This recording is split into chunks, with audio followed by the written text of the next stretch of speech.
Welcome to the Real Estate Forum, a podcast from the Paul Milstein Center for Real Estate at Columbia Business School. I'm your host, Raphael Sidelsky.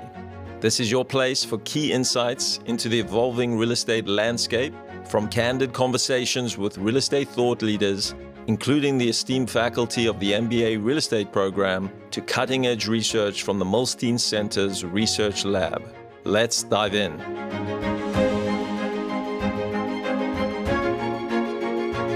Today on our inaugural podcast, we're diving into the future of American cities and why some of them may be stuck in an urban doom loop and how cities can avoid or escape that fate.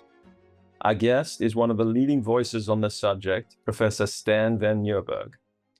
Stan is the Earle W. Kazis and Benjamin Schore Professor of Real Estate and Professor of Finance at Columbia Business School, where he's been since 2018. He has a PhD in economics from Stanford, as well as degrees in financial mathematics and economics from Stanford and the University of Ghent. Stan's research lies at the intersection of real estate, asset pricing, and macroeconomics, covering everything from mortgage markets and fiscal policy to the impact of remote work on commercial real estate. He's published over 50 peer-reviewed journals, and his work has been featured on 60 Minutes, in the New York Times, The Economist, and the Financial Times. Stan has received numerous awards, including the Vanessa Prize, the TIAA, Paul Samuelson Award, and the Practice Prize from Columbia Business School for his work on the advocacy on post-pandemic office markets and the urban doom loop. Stan, welcome to the show. Thanks, Raphael. I'm very excited that we're doing this new podcast at the Milstein Center for Real Estate at Columbia Business School and that you are leading this effort. We're blessed with a wonderful community of CBS MBA alumni like yourself. We're transforming the industry, but always generously giving back their time and talent to the school. So thank you so much. Well, thank you, Stan. And before we get into the real estate topics, can you briefly share some of your background and how your childhood aspirations led to a career in academia? Sure. So, when I was a kid, I always thought that I would be going into business or become an entrepreneur one day. Now, that all changed during my undergrad program in economics at the University of Ghent in Belgium and in Kiel University in Germany, where I fell in love with macroeconomics. That led me to Stanford University's economics department, where I had the great fortune to meet Professor Thomas Sargent, a Nobel laureate in economics, who became my PhD thesis advisor. And then how did you go from there to becoming a professor of real estate and finance?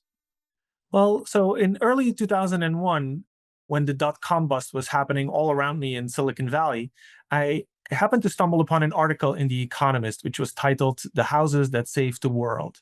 And it argued that real estate is a great collateral asset against which people can borrow both in good and in bad times. And that idea inspired my dissertation, which was on the role of real estate as a collateral asset and the implications of that for financial markets and the macroeconomy. And ever since, my research interests have lied at that intersection. And I joined the finance department, New York University Stern School of Business in 2003 as a rookie assistant professor, and sort of rose through the ranks there over the next 15 years. Part of that trajectory was founding the Stern Center for Real Estate Finance Research, which was really a startup when we started. And more generally, I would say the life of a faculty member at a research department is quite entrepreneurial. So in a way, my boyhood dreams of going into business have come into fulfillment by being an idea entrepreneur in a business school. That's great. And what led you to decide to join Columbia? Well, Columbia University has been an amazing institution for hundreds of years, and its business school is arguably top 3 in the world.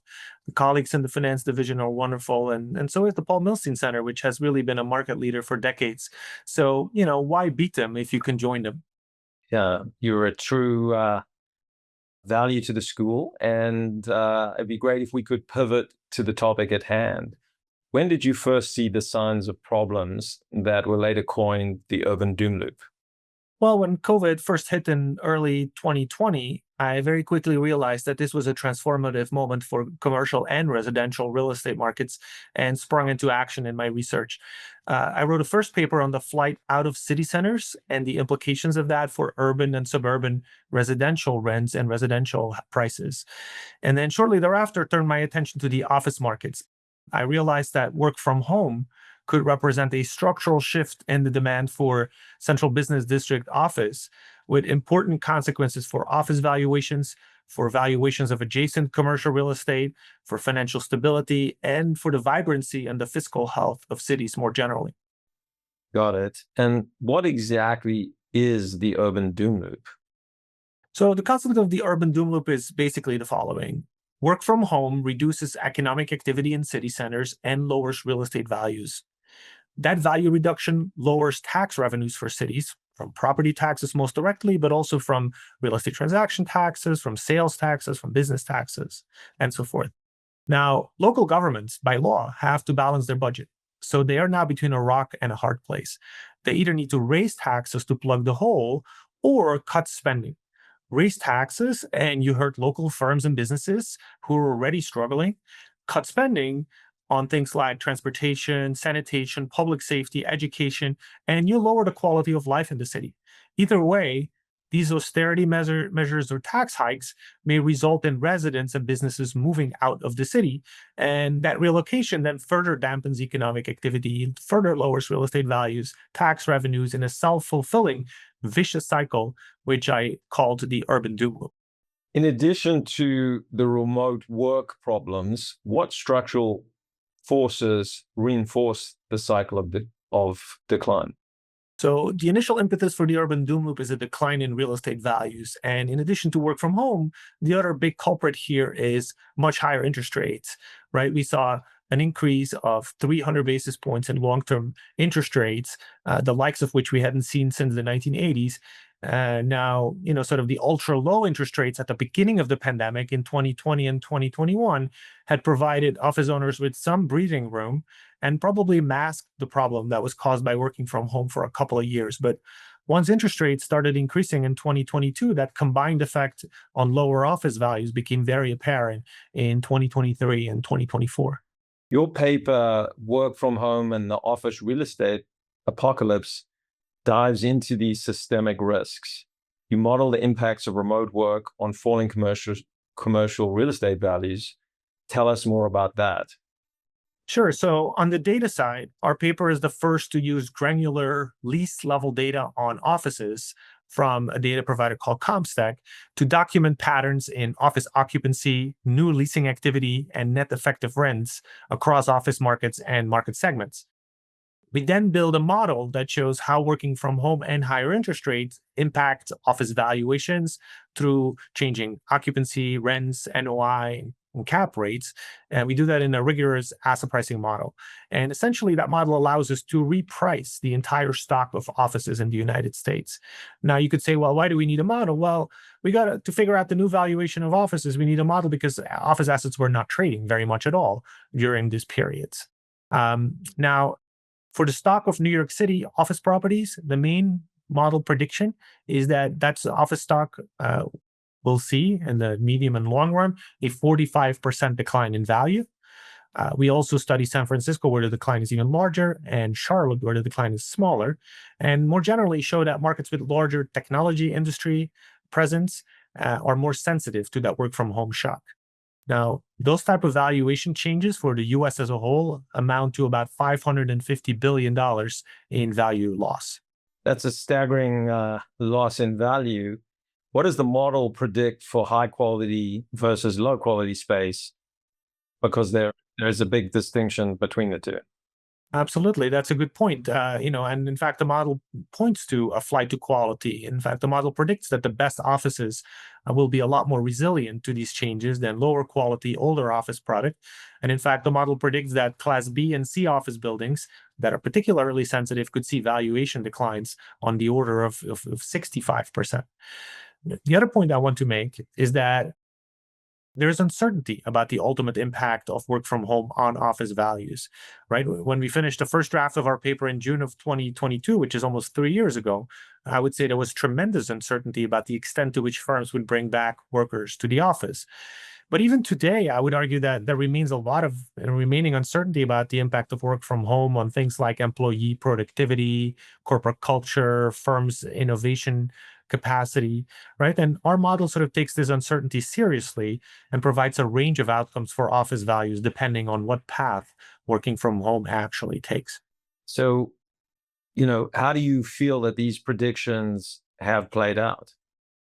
We were out very early with these dire predictions in June of 2022 that drew a lot of attention from industry, from policymakers, from the media.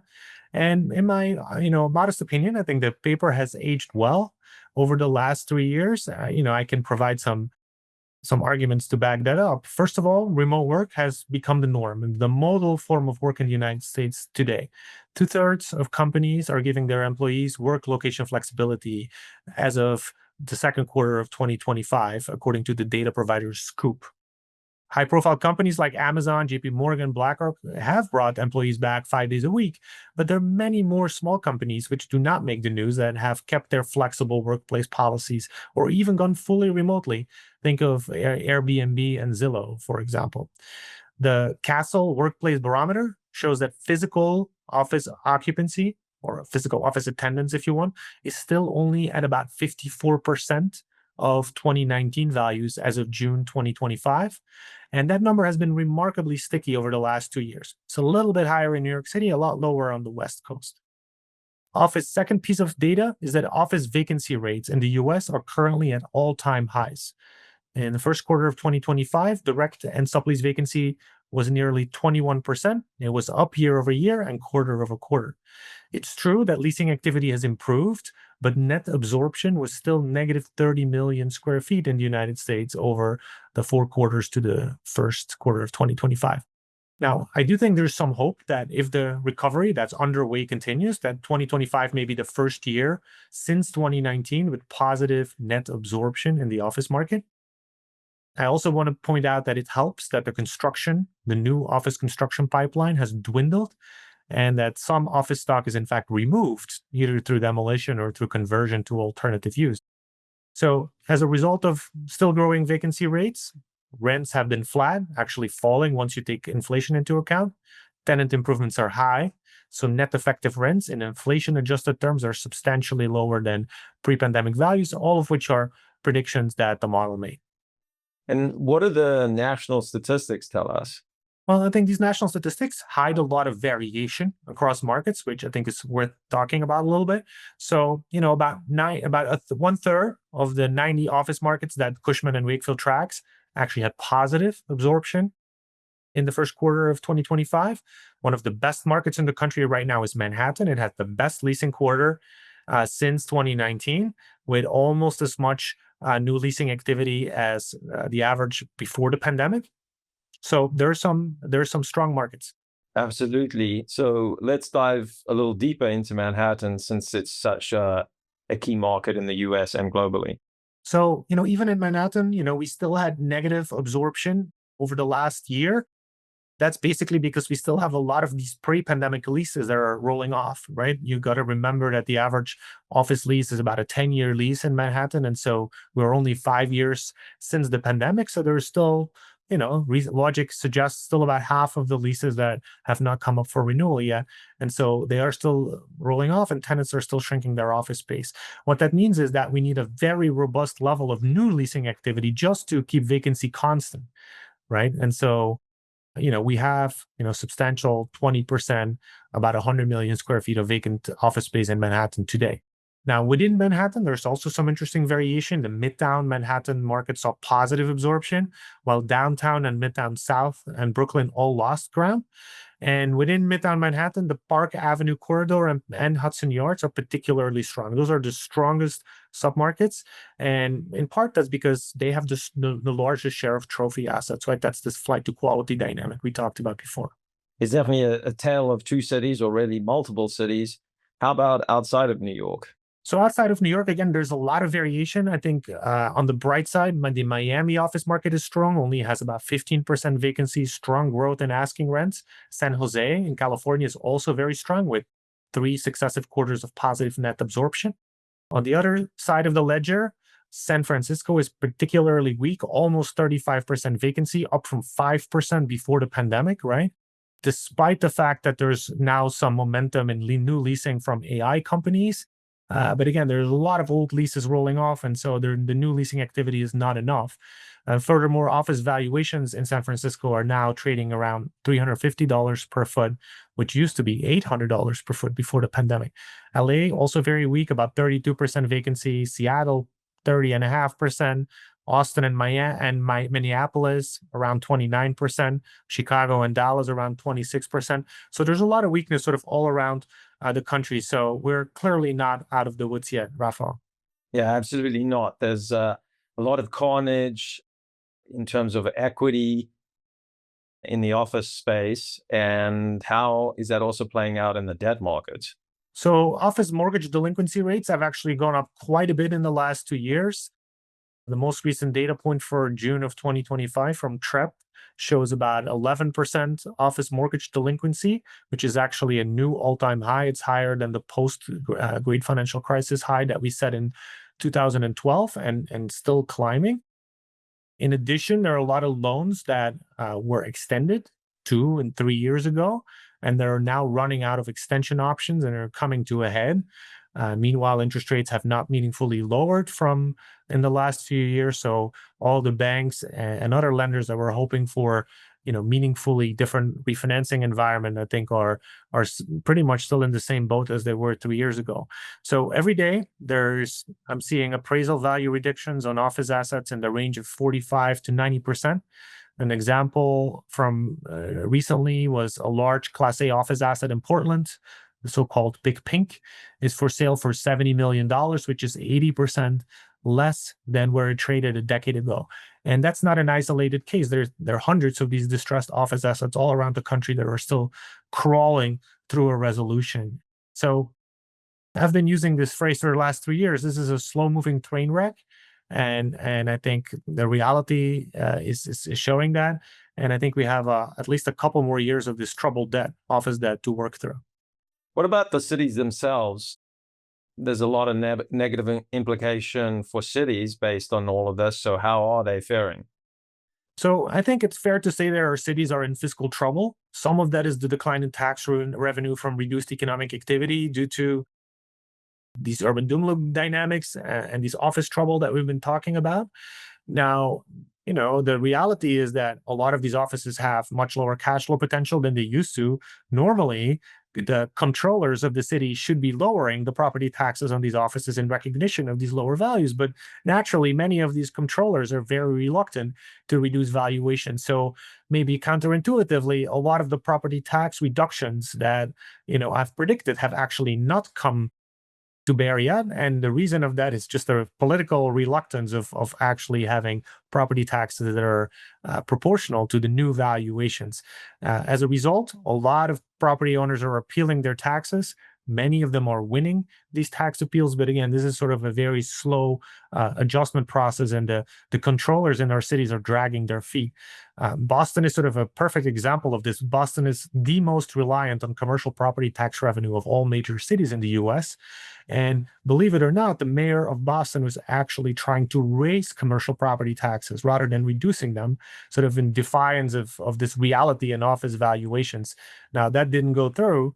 But nevertheless, I think Boston is sort of the poster child of some of these valuation declines, really, creating a pretty big hole in the budget. New York City is in much better shape when it comes to office valuations because most of the tax revenue actually comes from these Class A offices, which have done better. More generally, I think New York City is thriving. That's where all the young people want to work.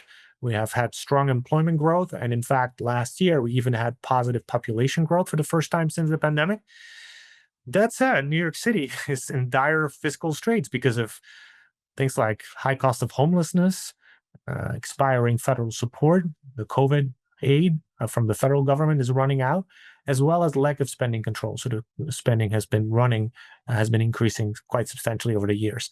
Chicago is the other city that jumps out in terms of fiscal distress. You can see this in the bond markets. Credit default swaps on Chicago municipal debt has skyrocketed over the last several months. So cities have very little fiscal space, which makes fighting this doom loop with new investments more challenging. So, this is all pretty dire stuff. And one of the major themes from your paper is that the decline in office values would undermine city services and trigger political resistance to necessary reform. How does that dynamic play out? Well, in this new world with remote and hybrid work, I think people are more mobile than ever. And in fact, they can vote with their feet when city services falter or when taxes go up.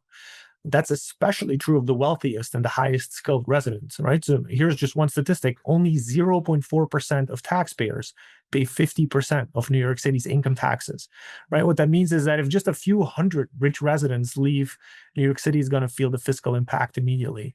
And, cities are competing for talent, right? And I think that reality makes it imperative for cities to be responsible stewards of taxpayer money, run the city efficiently, and earn the trust of their residents.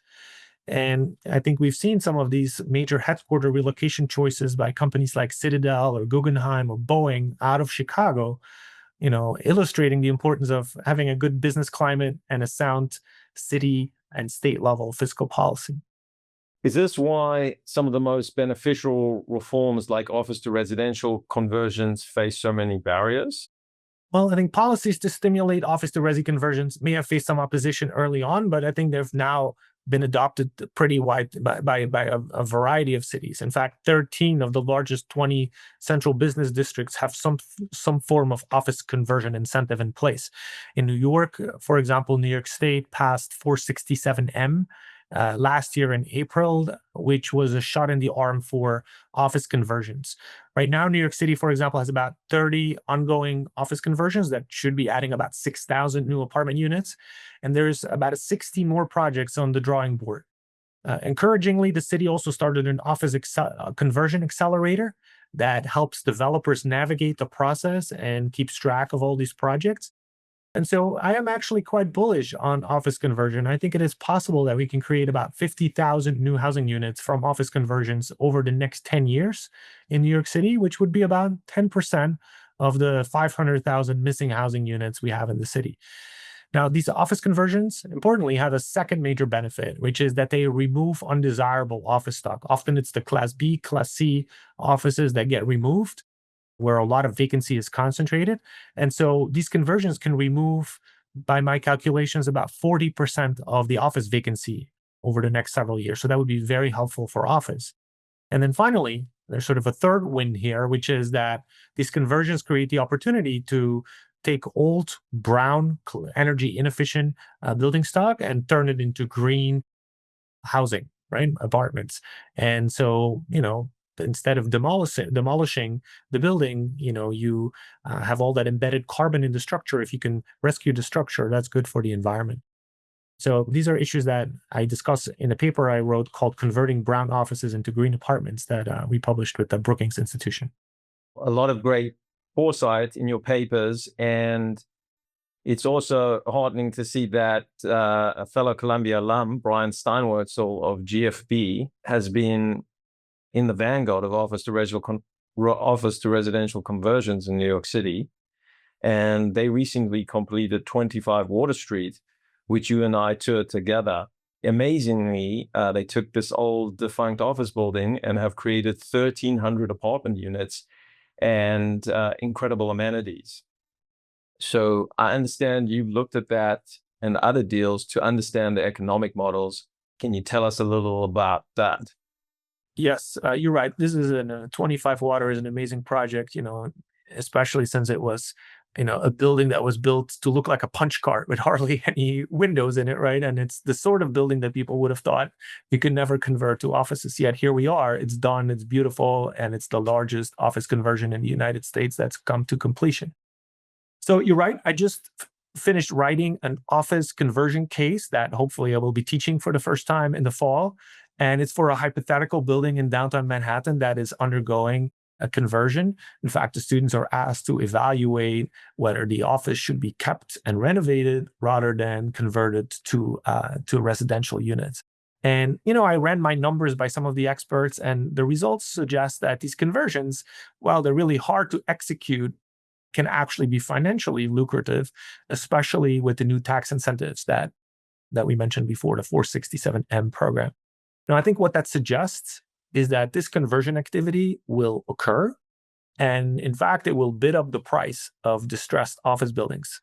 And that will actually be a net positive for the market, for the lenders who are sitting on this distressed office mortgage debt as well, right? And so that conversion activity is going to put a floor under the office market and accelerate that transition towards a new equilibrium in terms of how much space our cities dedicate to the various activities, to the work, the live, and the play. We have a misallocation of space in our cities. We have devoted too much of that space to work and not enough to live and play. And these conversions are helping us to right-size that mix. Then your paper makes a powerful point that real change takes decades, not election cycles. How should our urban leaders think about success in that context? Yes, it's an interesting point and a difficult one, sort of given our 4-year political cycle, right? And just to, in an exercise of contrast, I just came back from some time in Singapore, and it was incredible to me how forward-looking the city leadership is. I met with urban planning officials that right now are thinking about what Singapore should look like in 2060. Right? So housing development, transit infrastructure, sustainability, urban resilience investments, all of these things are planned decades ahead. And, just for example, 30 years ago, they reclaimed land in the port area, and they decided that they would move their port in 2025 and turn that area into a residential area. Now, 30 years later, we are in 2025, and in fact, they are following through on these plans and building this new neighborhood. So I think if we want to remain globally competitive in the United States, we need to take a long-term perspective on these type of long-term investments. And those investments will pay off. They will make our cities more productive and more livable. The other thing long-term is climate change. Climate change is real, right? We're going through a very hot summer everywhere in the world, and it's been getting hotter every year. We need to protect the billions of dollars in real estate and urban infrastructure with smart adaptation investments, right? And those investments take decades, and we better start soon. So I'm a believer that climate forward living is going to require dense urban living. And I think sort of places like Singapore lead the way, and they show what those environments could look like. What are the signs you'll be watching for in the next few years? Well, I'd be hoping and looking for bold leadership in the private sector and civil society and all levels of government to come up with solutions that make our cities, which are our hubs of productivity, more livable, greener, cleaner, safer, and putting them on better fiscal footing and making the investments that are required to keep the US the most productive economy in the world. Well, Stan, before we wrap up, do you have any recommendations for the audience that are not real estate related, whether that's a book, a philosophy, a work of art, a mode of exercise, some type of meditation, a life hack, or even a place to visit? Well, since I mentioned Singapore, let me stick with that. I recently saw a really interesting exhibit at the National Gallery in Singapore by the artist Francisco Zobel. Zobel was born in the Philippines, went to Harvard's architecture school, became an artist as well as an art collector. And he lived for long periods of time in different parts of the world, in Asia, in Europe, in the US. And his artwork was in conversation with different art styles all over the course of his career. And he constantly evolved and changed with the times, and he changed the times. So that's also what I aspire to as an academic, to distill important issues in the economy as they relate to real estate or the urban environment or financial markets, and to make progress on these questions in conversation with others, with fellow academics, with business leaders, with policymakers, with the listeners of this podcast, and to take that global perspective, combining the best ideas from all these other countries.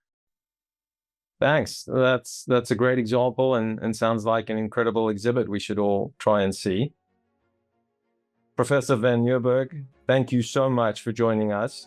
For those who are interested, you can find more of his work on Columbia Business School's website and in his recent paper, Work from Home and the Office Real Estate Apocalypse, which will be forthcoming in the American Review. Thank you for listening to the Real Estate Forum, a podcast brought to you by the Paul Milstein Center for Real Estate at Columbia Business School. Be sure to subscribe for more insights from real estate thought leaders, industry professionals, faculty, and the latest research and expertise from the Milstein Center's Research Lab at Columbia Business School. If you've enjoyed the episode, please follow, rate, and share the podcast. You can keep up to date with the Paul Milstein Center for Real Estate at business.columbia.edu/real estate. Thanks again for joining us, and we will see you next time.